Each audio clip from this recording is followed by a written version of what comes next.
Se você perguntar para vários tipos de pessoas, principalmente os crentes, se perguntar para ele, você tem fé? Claro que eu tenho fé.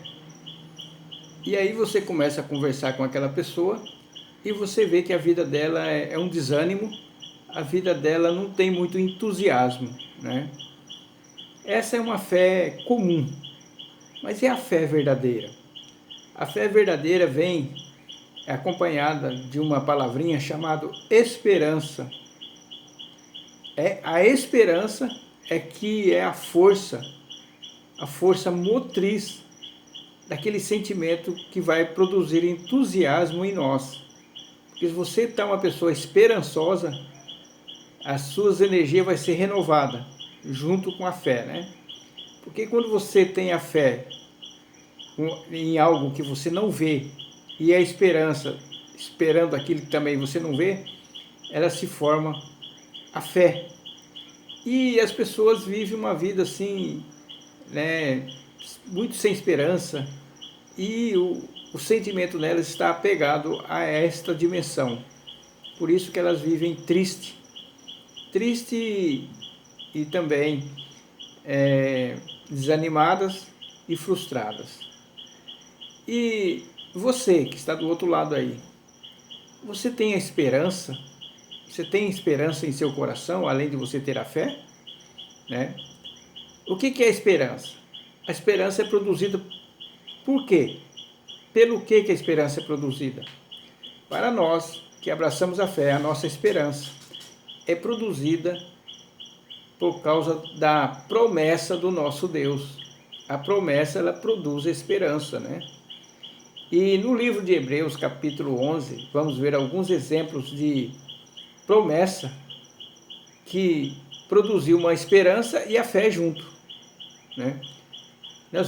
Você pode ler o capítulo inteiro, mas vamos ler só uma parte, vamos falar de Moisés e vamos explicar para aplicar na nossa vida, né? Diz assim no capítulo 11, versículo 24: Pela fé, Moisés, já sendo crescido, recusou ser chamado filho da filha de Faraó.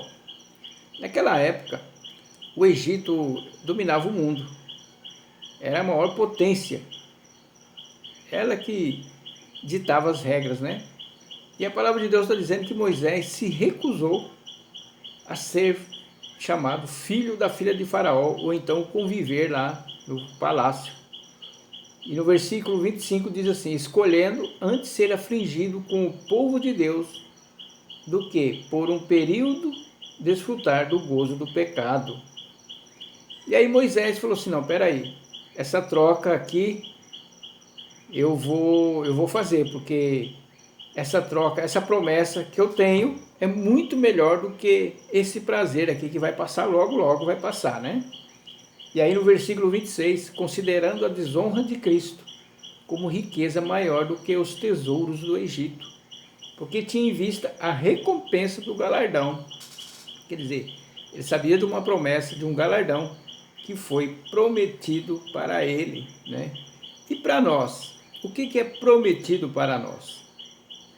Também é prometido um galardão, a promessa vem com um galardão. Mas que galardão são esses? Alguns galardões que são presentes, são coisas que Deus vai nos dar. Por exemplo, um dos galardões, o nosso corpo ser livre de doenças, o nosso corpo ser transformado, o nosso corpo nunca mais ter canseira.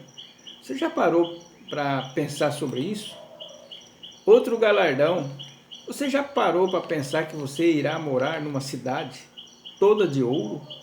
Eu não acredito nisso. Então você não tem fé.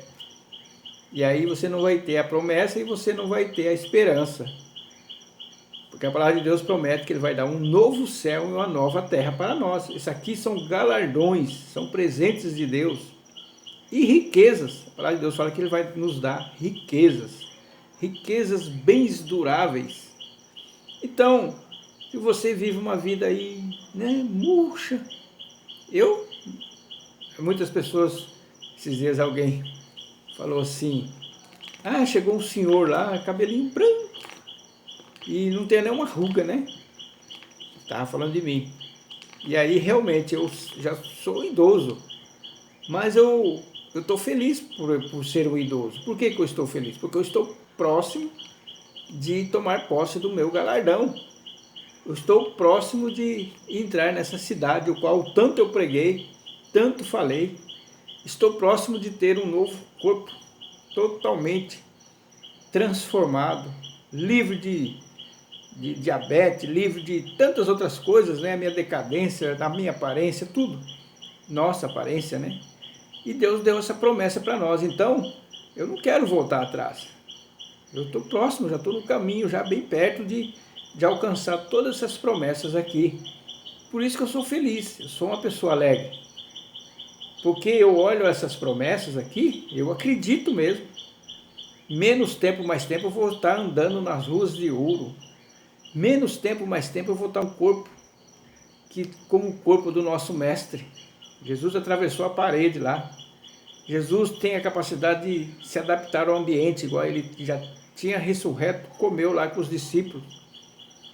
E depois ele apareceu para João, todo glorioso. Para Deus, só que nós vamos ter um corpo semelhante a ele.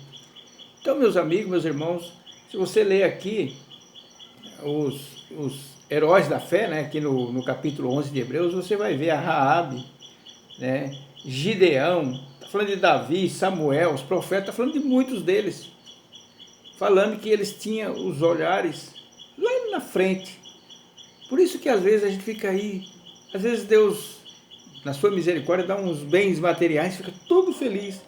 Mas isso aqui que é maior que bens materiais, a gente não consegue, né, dar pulo de alegria, meditar, quando vai dormir. Oh meu Deus, eu vou morar numa cidade de ouro, como será que é isso?